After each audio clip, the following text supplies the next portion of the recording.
1945 ခုနှစ်ဂျပန်နိုင်ငံတွင်ဖြစ်ပျက်ခဲ့သောဒုတိယကမ္ဘာစစ်အတွင်းအသက်14နှစ်အရွယ်စီတာနှင့်အသက်4နှစ်အရွယ်ညီမငယ်ဆက်စွတ်တို့နှစ်ဦး၏ဘဝဖြတ်သန်းမှုကိုရိုက်ကူးထားသောဇာတ်ကားတစ်ကားဖြစ်ပါသည်။ဇလန်အစစုပ်ဆောင်ဝတ်ထားသောလူငယ်တစ်ယောက်မှစက်တင်ဘာလ21ရက်နေ့1945ခုနှစ်အဲ့ဒီညကသူတည်သွားခဲ့တာကိုပြောပြရန်စခဲ့ပါတယ်။ညစ်ပတ်ပေးဆုံးနေတဲ့လူငယ်တစ်ယောက်ကိုတန်ရှင်းရေးလုပ်သားမှထိုလူငယ်၏ခန္ဓာကိုယ်မှတန်ဖိုးတစ်ခုကိုတွေ့ရှိပြီးနောက်ပရင်းပေါမှ၎င်းတန်ဖိုးကိုအားဖြင့်လွန့်ပစ်လိုက်ရာ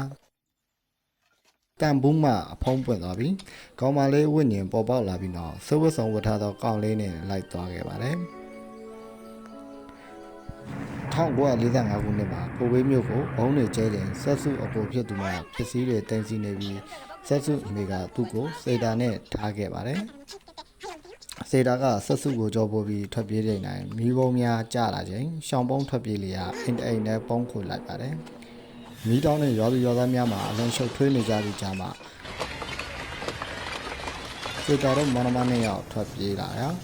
နေရာတစ်ခုမှာခဏနားပြီးအမေကိုမေးနေတဲ့ဆက်စုလေးကိုသူ့အကိုကနှစ်သိပ်ပြောဆိုရင်ပုံးခိုရနေရာမှာထွက်လာက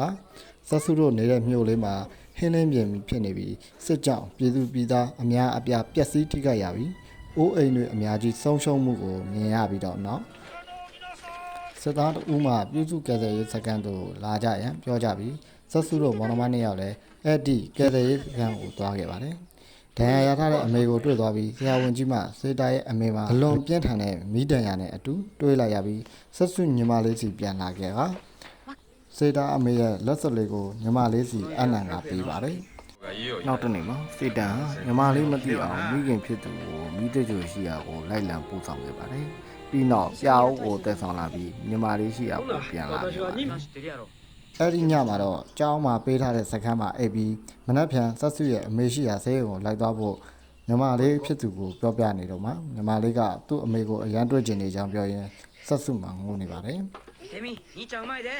အခုဖြစ်သူစေတာမှာညီမဖြစ်သူကိုအာယုံလွှဲစီကပျော်ရွှင်အောင်ထားပြီးနောက်မနက်မှာယထာစီးပြီးစေတာမှညီမဖြစ်သူလက်ကိုချိတ်ကယထာပေါ်မှာဆင်းပြီးအမျိုးတွေရှိရာအိမ်တို့ရောက်လာခဲ့ပါတယ်။စေတာ၏ညီမဖြစ်သူအိတ်သွားတဲ့အခါအမေ၏အယိုးပြာကိုအိမ်ထဲတည့်ဆောင်သွားပြီးနောက်မနက်မှာပစ္စည်းသိမ်းထားတဲ့နေရာမှာစားစရာတွေတည်ယူပြီးအမျိုးတွေအိမ်ကိုပြန်ပြီးတည်လာခဲ့ပါတယ်။အတော့ဖြစ်သူမှစေတာအမေနေမကောင်းသည့်နေရာကိုညီမလေးနဲ့အတူသွားကြည့်မိဘူးပြောကာစေတာကအမေဆုံးသွားကြောင်းပြောပြလိုက်ပြီးညနေစောင်းလာသောအခါမမနဲ့ရောက်ရေအတူတူချိုးပြီးနောက်ညီမလေးနဲ့အတူပိုးဆုံးကျူးကလေးများဖမ်းပြီးကစားနေခဲ့ပါတယ်။နောက်နေ့မှာစားတော့တူတူစားနေရင်အော်ရဲတဲ့ကြားတဲ့ခါမှာတော့မနမနဲ့ရောက်ကအပြင်ကိုထွက်ပြီးတော့ပုံးဆောင်ရအတွက်စောင့်ဆိုင်နေရင်တရက်ကုန်ဆောင်သွားခဲ့ပါတယ်။မနက်မိုးလင်းလာသည့်အခါမနမနှစ်ယောက်ကကမ်းခြေကိုသွားပြီးကမ်းခြေရောက်သည့်အခါရေအတူတူစော့ကစားတယ်။အကိုဖြစ်သူမှရေကူးတင်ပေးနေတော့မိခင်နဲ့အတူရှိစဉ်ကငယ်ဘဝကိုတတိယနေတိုင်းမှာအော်တန်ထက်ကြကအော်မိတန်ကြားပြီးတော့ကောင်းကင်ရမှာစစ်လေရင်ပြန်များကိုတွေ့ပြီးအိမ်တန်းပြန်လာခဲ့ပါတယ်။အိမ်ရောက်တဲ့အခါမှာအတော်ဖြစ်သူမှစားဖို့နေရတဲ့အတွက်စေတာတို့မောင်နှမနဲ့အမေကြီးအဝတ်အစားများကိုရောင်းပြီးအစားအသောက်ကိုဝယ်ရန်ပြောသည့်အခါမှာဆက်စုခမများမရောင်းစီလိုပဲရောင်းခဲ့ရပြီးဝေစုရခဲ့တော့လေညီမဖြစ်သူမှာစိတ်မကောင်းဖြစ်နေရပါတယ်။ပြီးနောက်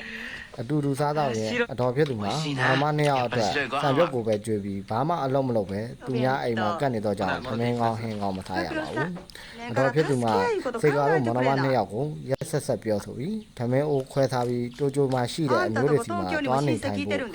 ပြောကြပါတယ်နောက်တနေ့မနက်မှာမနမနှစ်ယောက်ဟာ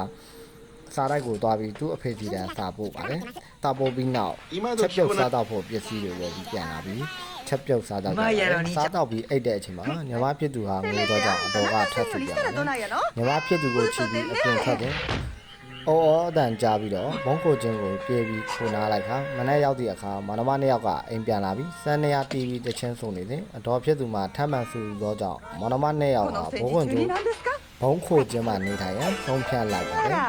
မနမနှစ်ယောက်နေထိုင်ရန်အစ်စ်ဖြစ်ရန်အတွက်ပစ္စည်းများစုဆောင်ပြီးချက်ပြုတ်စားတော့နေထိုင်ကြပါတယ်ညအချိန်မှာညီမဖြစ်သူနဲ့ပိုးဆုံးကျူးကလေးတွေဖမ်းပြီးတော့ပိုးဆုံးကျူးပွဲတော်လေးလုပ်ပြရင်ညအချိန်ကိုကုန်ဆုံးစေခဲ့ပါတယ်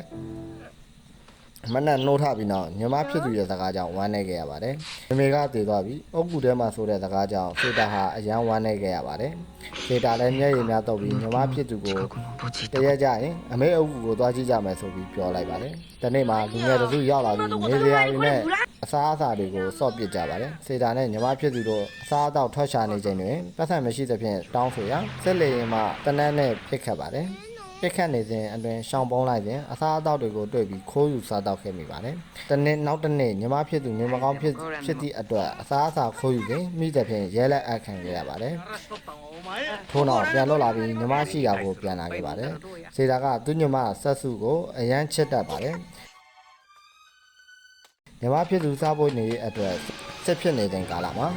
အစားအသောက်တွေကိုခိုးယူကညီမကိုကြွေးပါတယ်။တညလာတဲ့ဩဩတန်တွေကြားရပြီးစစ်လေရင်မှာမိဘုံတနတ်တွေကြားပြေးလွာပြီးအဝတ်အစားတွေကိုခိုးယူရောင်းချပြီးပြန်လာတဲ့